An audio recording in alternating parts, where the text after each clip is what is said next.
the students, faculty, and staff. If they're happy with your work, then you know you've done your job.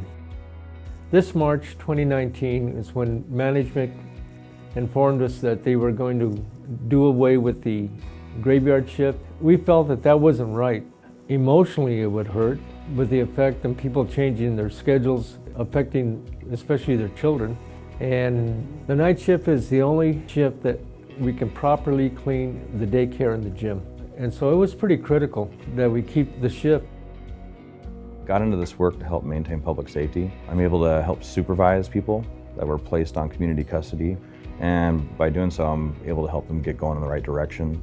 In early 2019, 3 different bills were introduced. One of them being concealed carry, which would allow us to carry off duty for our personal safety. The second one was consecutive concurrent. If that one passed, we would have had layoffs throughout the state. The third one we were looking at was interest arbitration.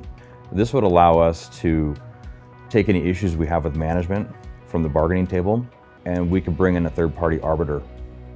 I help with the eCycle Washington program, where we make sure electronics are recycled responsibly, taken out of the environment, and put back into the economy. Where I work at the Department of Ecology, we recently transitioned to LED lights.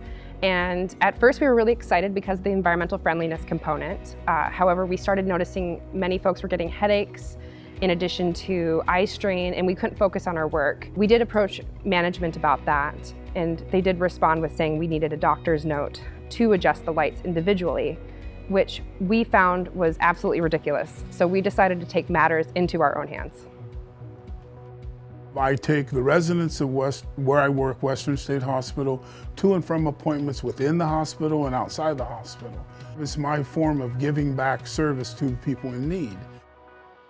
Short staffing is statewide here.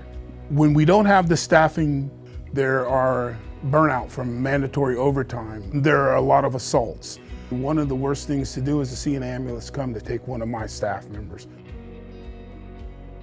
We decided to do an action. All of the custodians came together and we started a petition.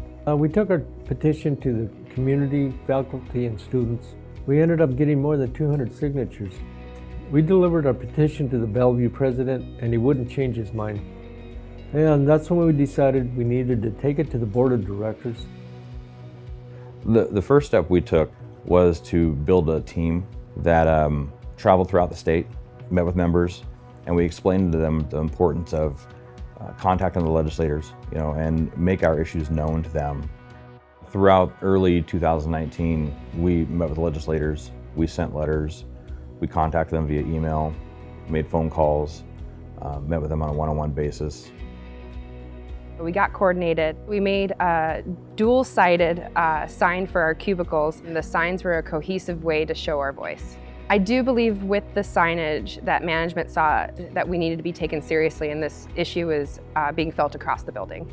With the legislators, we wanted to meet them face to face. We need them to know that the short staffing issues are real. We deal with it every day. That was the message that needed to come across to all of them. Give us what we need so that, like I said, we can maximize the treatment that we can give our residents. Give us what we need for basic safety for coming to and from a job that we like doing.